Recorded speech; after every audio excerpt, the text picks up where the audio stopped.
I grew up around Native American people, primarily the Cheyenne and the Crow.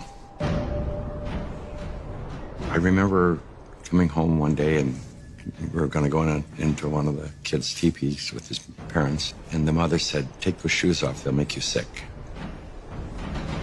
It was just strange why she would say they would make you sick. Well, I wouldn't have had a clue at that time.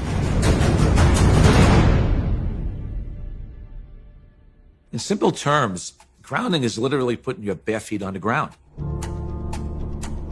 When you do that, you're in contact with the earth, and Mother Earth is endowed with electrons. And these electrons are literally absorbed through your feet. It's like taking handfuls of antioxidants, but you're getting it through the feet. Grounding means connecting to the earth to support the specific function of the organs of your body.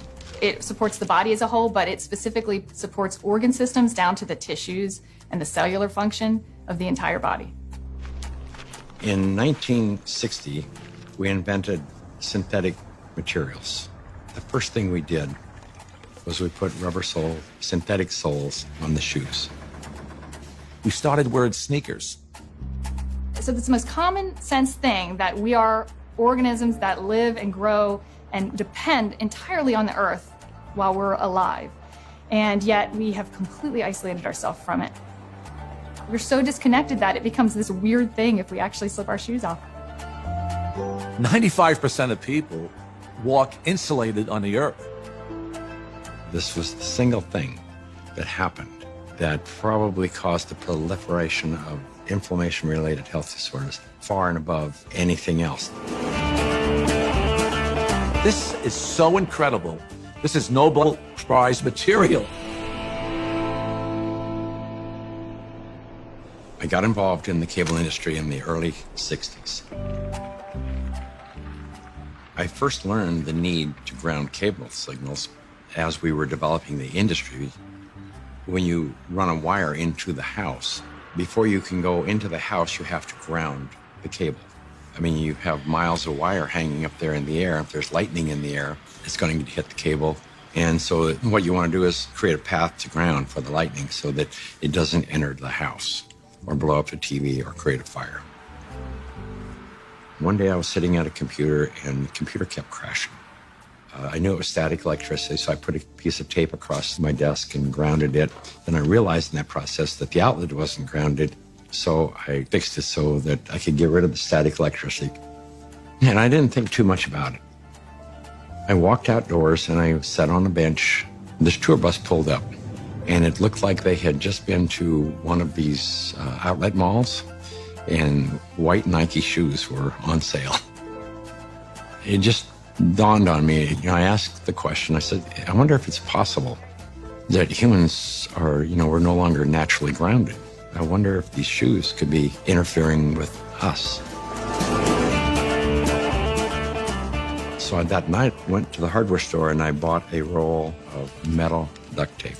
And I just taped it across the bed.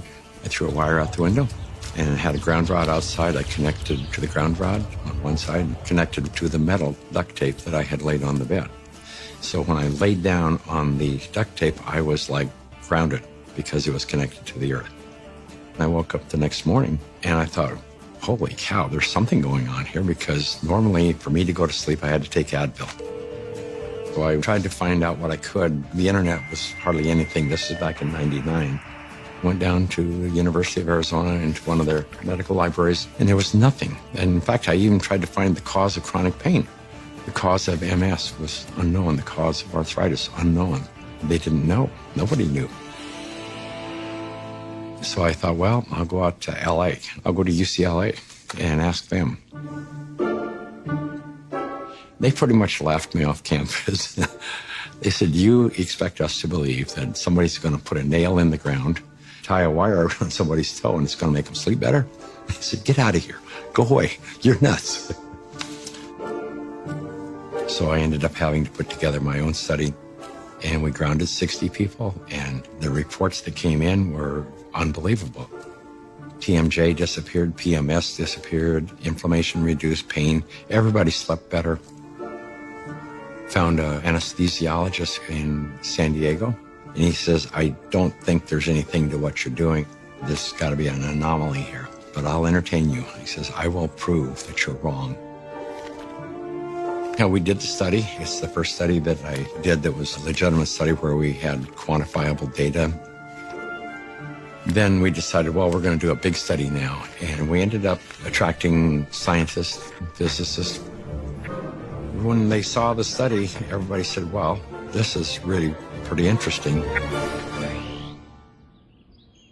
I didn't know anything about grounding. I had never heard of it at all, but I became a new mom, and I had my first child, and she had colic, and she cried and cried and cried.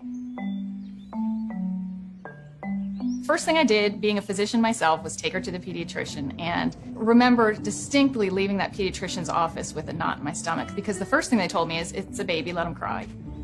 Literally the only time I noticed that she wasn't in pain, and the only time I could soothe her, was when I was outside and I was barefoot and I had her in my arms, and every time we were outside she relaxed. I noticed if I did use a stroller or if she was in a car, she was still in pain and uncomfortable. This is not placebo effect, like she had no idea if I was wearing shoes or not. She doesn't know that. I'm holding her either way. And I just slowly started realizing this child can only take a nap and feel comfort is if she was on my skin, held skin to skin, and I was barefoot.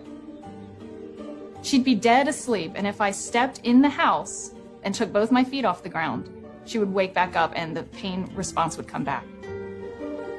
And I didn't know what it was called, and I didn't at that time feel comfortable thinking about using it in my conventional medical practice, but I just knew that this is what I'm gonna do to help